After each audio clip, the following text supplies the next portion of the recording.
Baik, kita lanjutkan di segmen ketiga dari modul masih membahas berkaitan dengan magnetostatik. Kita akan masuk ke hukum Ampere. Jadi pembahasan sebelumnya kita sudah melihat ilustrasi yang seperti ini. Kalau misalkan kita melihat aturan tangan kanan, ada arah arus yang diwakili dari arah dari jempol kita, jari jempol, kemudian jari-jari yang lain itu melingkar, itu menunjukkan arah dari medan magnet. Kalau kita coba tunjukkan secara dua dimensi dari atas, misalkan kita lihat ada mata melihat ke bawah, jadi posisi ini akan terbentuk seperti ini, dimana di sini ditunjukkan ada B, arahnya berlawanan arah jarum jam, dan titik ini berarti arah arus yang menuju pembaca atau menuju kita, begitu ya, keluar dari layar. Kalau simbolnya silang berarti arah arusnya masuk ke dalam layar, ke dalam sana. Nah, dari sini kita coba bahas beberapa catatan yang sudah kita buat. Jadi medan magnetik dari suatu kawat lurus tak hingga secara sekilas kita bisa lihat akan memiliki medan ini memiliki curl karena bentuknya seperti ini, solenoidal. Jadi medan solenoidal seperti ini. Kita juga sudah bahas di segmen video sebelumnya berkaitan dengan medan magnetik dari kawat lurus tak hingga. Jadi misalkan kita punya kawatnya ini adalah tak hingga, begitu ya. Kemudian kalau kita melihat medan magnetik B seperti ini, semakin jauh dia akan semakin menghilang. Tentunya dari sumbernya, karena arus yang bergerak dari sini semakin lama makin jauh, berarti dia pengaruhnya akan semakin kecil. Makin dekat makin rapat medan B-nya di sini, berarti makin kuat dari medan magnetnya. Integral medan magnetik pada suatu lintasan melingkar dengan radius S dengan pusatnya adalah kawat berarus. Jadi misalkan kita memiliki suatu lintasan melingkar begitu, dari lintasan yang tertutup begitu dari medan magnetik B, integral BdL seperti ini, maka kita bisa melakukan atau mendapatkan bentuk yang sederhana menjadi μ0I seperti ini. Jadi kalau kita punya medan B, kita punya lingkaran atau suatu loop yang melingkupi medan B ini, maka ini akan setara dengan μ0I. Jika diperhatikan, medan B akan mengecil berbanding terbalik dengan besarnya jarak S tadi sudah disebutkan. Jadi tidak hanya untuk loop lingkaran, tapi juga berlaku untuk loop tertutup.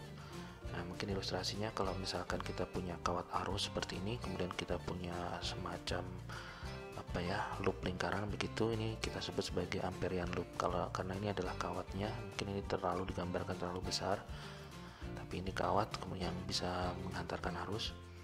Nah, kalau kawat itu kita lilitkan pada suatu bentuk tabung, dia akan membentuk seperti solenoidal seperti ini. Nah, bisa saja arus itu atau kawat tersebut bisa saja kita punya suatu luas permukaan bentuknya kotak juga. Jadi tidak hanya bentuk lingkaran seperti ini, tapi bisa juga kotak yang melingkupi dari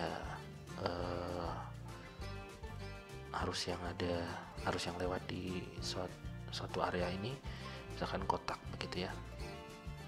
Jadi itu juga berlaku dengan bentuk seperti ini. Maka jika kita memiliki suatu bungkus atau loop besar melingkar dari kawat-kawat lurus, atau misalkan ini bisa saja melengkung, tapi kan kita bisa lingkupi juga, maka setiap kawat akan berkontribusi μ0I seperti ini kan.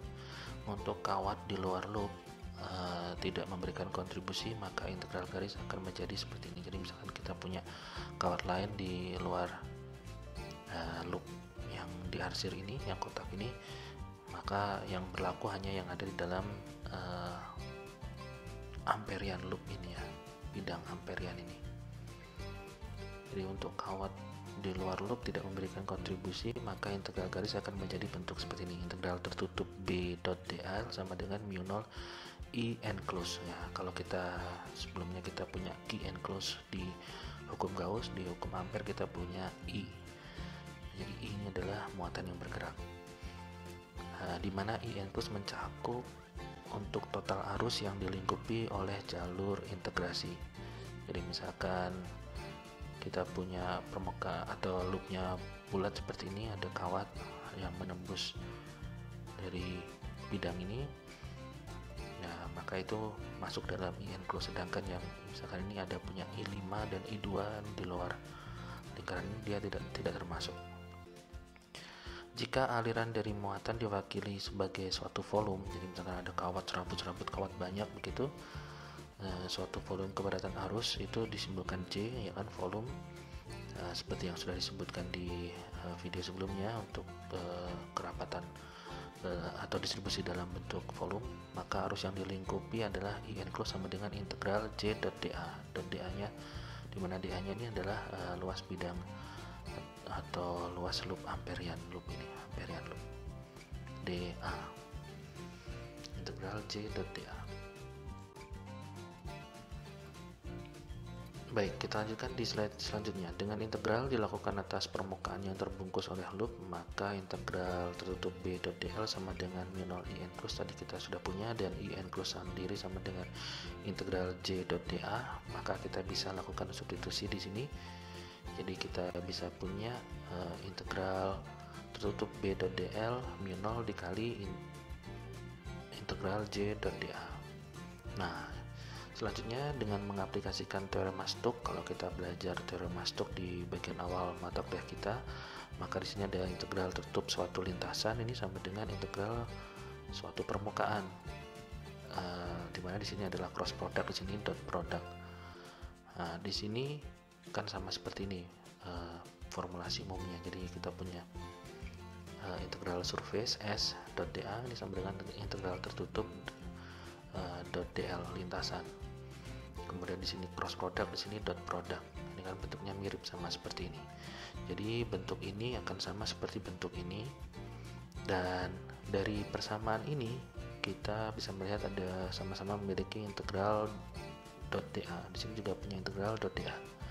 Kalau kita coba hilangkan, kita akan mendapatkan del cross B sama dengan mu 0 J. Nah, di sini adalah bentuk hukum Ampere yang mungkin lebih sederhana, yang bisa kita tunjukkan dengan bentuk del cross B sama dengan mu 0 J.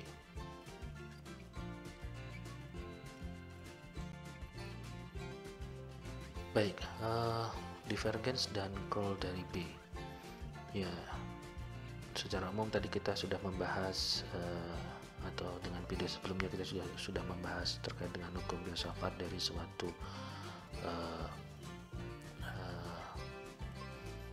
elemen distribusi volume atau aksen seperti itu. Nah, di sini kita berhubungan dengan medan solenoidal, maka del dot B-nya sama dengan 0. Sedangkan del cross B-nya tadi sudah kita tunjukkan mu 0 J. Ya, di sini kalau ada posisi fungsi R yang begitu ya untuk rapat arus dalam distribusi volume.